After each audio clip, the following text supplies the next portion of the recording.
tackle into the clownery and go to the next subject. The next subject, okay. Which would be, and I'm assuming we're going to take this one a little more serious. We're going to take this more serious because all the boxing guys out there are going to be like, you guys don't know what the fuck you're talking about. Whatever. We're going to try our damnedest. Mushmouths. We are going to try, okay? Okay. Now, Jesus. All you boxing fans are going to get a big treat on September 17th because Floyd Mayweather Jr. will be returning to the ring. Okay, hold on. Can somebody explain to me why that would be a treat? A treat? I think a lot of people want to see him. Floyd Mayweather Jr., even though he's a mouth and everything, I think he is still very good for boxing. You know what I mean? He's just good. He's a guy you love to hate. He's a good salesman. He's a great salesman. I mean, when he does his HBO 24/7 specials, he knows how to work a fight. He's like Chael Sonnen. He is. You see constantly in character. People who love him want to see him fight. People who hate him want to see him get beat. So he's going to fucking. This may be an opportunity. This may be an opportunity. Yeah, but then what about people like me who tune in to watch him get beat, and along the 6th round you're going, what the fuck am I watching? Right. Because he is. I understand boxing. And for you folks out there who. Somebody sent Kevin an email and said, I hate boxing. No, I don't hate boxing. I hate what boxing has become.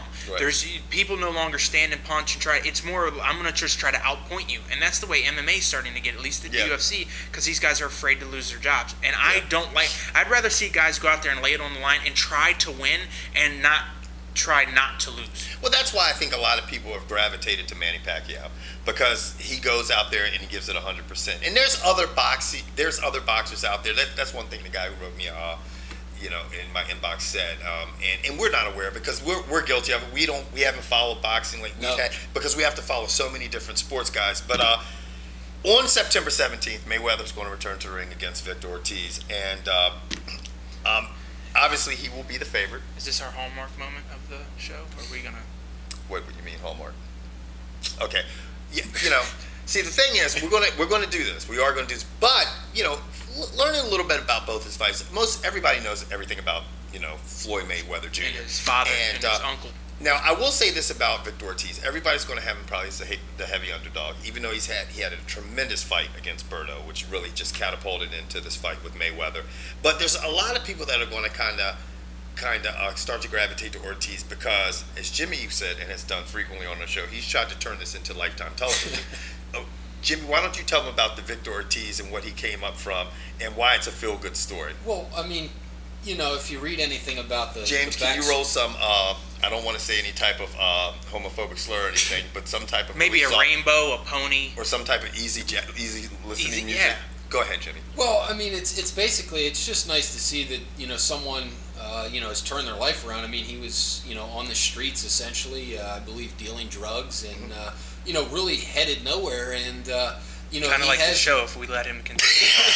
And he's redeemed himself, and he's 24 years old. Totally redeemed himself. So it's always a good story. I mean, redemption is the American way. Yeah, and in all seriousness, Victor Ortiz as George. And that's it for the Lifetime moment. That's it. We're coming back to the Uncut Sports fucking full profanity-laced bullshit that we bring to you. But it's a feel-good story. I mean, obviously, I hope he wins. He was in a situation where he didn't have parents in a foster home, got out of it, did well in the Junior Olympics, and realized that pumping people in the head with his right hand. Yeah, and he said, I don't need to pump crack anymore. I need to just keep using my not his right, but his left, because he is a southpaw. Okay, we're just assuming it's crack. Okay, calm down, because I'm sure somebody. I know him. He's my cousin. He did it. Okay, fucking. Right. Now, getting back to the fight. This is a classic.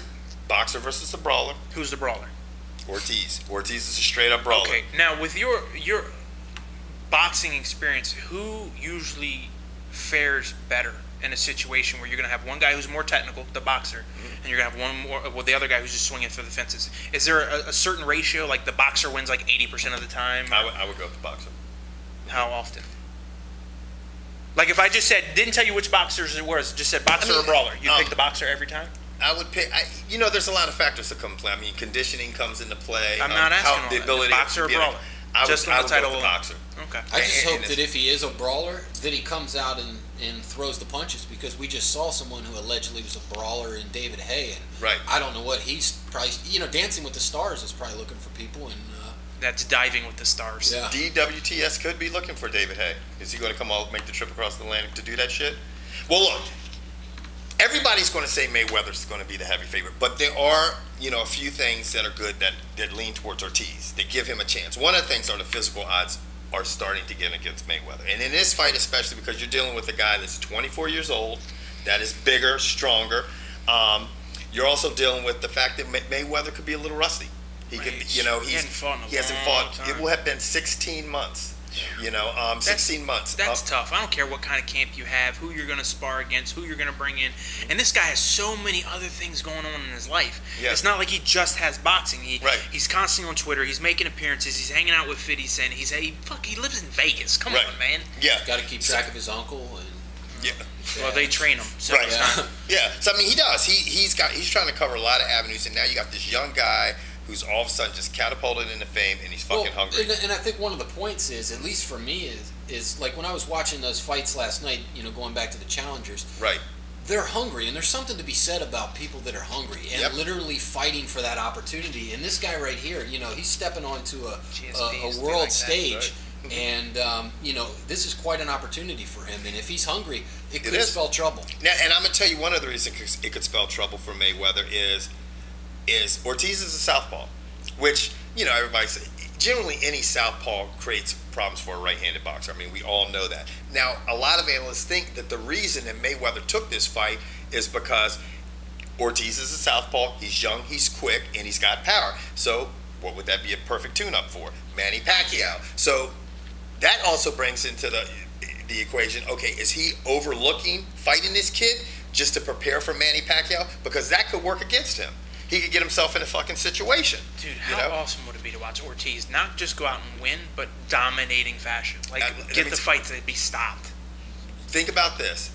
Mosley rocked Mayweather. People be like, oh, he didn't rock. He rocked him. He wobbled his legs in that match, and Ortiz has the power to finish it. Well, that shit happened in what, the second round? That happened in the second round. And then what happened for the next 10? Yeah, he obviously whooped his ass with a bottle of Geritol. Sugar Shane should, hang it up. But you're talking about an older fighter compared to a fighter that's a bigger fighter and younger fighter. So there's some things. Now, with all that being said, Kevin, who do you think is going to win the fight? I think Mayweather's going to win the fight. I mean, but I'll be interested once the betting odds are out, how heavy of a favor Mayweather is. And the other thing Mayweather gets a kick out of is showing how much he bet on NBA basketball games.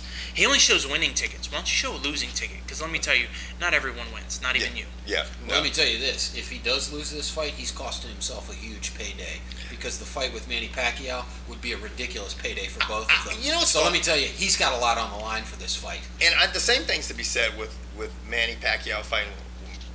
We'll talk about that later. But now, real quick, Pittsburgh Steeler decided he was going to go home to Georgia, get shit-faced. And I'm not talking about Roethlisberger. Relax. I'm talking about little Heinz Ward. Guy behind the wheel of a car, maybe had one or two many adult beverages. Didn't happen in Georgia? Yeah, in Georgia. He went home to Georgia. I'm assuming that's where he went to college. I'm assuming he went down to Georgia. He was looking at him. I'm just surprised a black man would get fucking shit-faced and go driving around Georgia. Right. He got busted, though. Yep, for DUI. So, here's the question. Okay. How soon till Roger Goodell steps in and suspends him? Do you have to have a season first? Yeah. Yeah. I think that they would have to have an agreement in place because I don't think right now, since they don't, he doesn't necessarily have. Has that ever stopped Roger Goodell? I don't think he can formally. He can't do it. I mean, that could all open up a whole other can of bullshit if he did that. He can't do shit. Speaking of that, are we gonna have an NFL? I've heard we're gonna have an NFL thing in place by Wednesday. I think so. They're just working on the language at this point. Yeah, right now supposedly their hang up is the rookie salaries. They're going to do it in Russian, Chinese, Spanish. Well, it's the rookie salaries from what I hear. Rookie salaries? Mm-hmm, rookie salaries and capping those fuckers. Because let me tell you, Cam Newton. More like a basketball style. How's basketball working out? Basketball, I would be. It's a 50. You see, they're fucked. Those guys know. They're like seriously. Deron Williams is like, I'm going to Turkey. Because I'm going to Turkey. And I don't know why. Rudy Fernandez is just. I don't know what he was thinking. That guy could make twice as. What did he do? Huh? First off, who the fuck is Rudy Fernandez? Plays with Dallas. The Dallas Mavericks picked him up. Oh. Okay. Now this guy, good basketball player, had a chance to go back to Spain, and he could make twice as much money. That's how bad they want. Is he playing for Real Madrid? Did they pick him up on a transfer? He's going to play soccer, definitely. Yeah, for Real Madrid. Hey, go for it, bud. That's right. But he bypassed that. I mean, he said, fuck it. He wants to stay and play with the Dallas Mavericks. I mean, a lot of these guys won an NBA championship, or at least a chance to get it. But this guy's forfeit. He could make twice as much money in Europe. Doing what?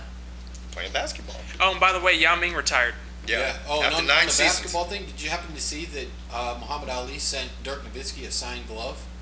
Did he? I know. I saw him. Championship. That's what he sent him. Sent him a signed glove. Yeah. I like Muhammad Ali, man. He's got some class, dude. What's that? That your new signature. I think he just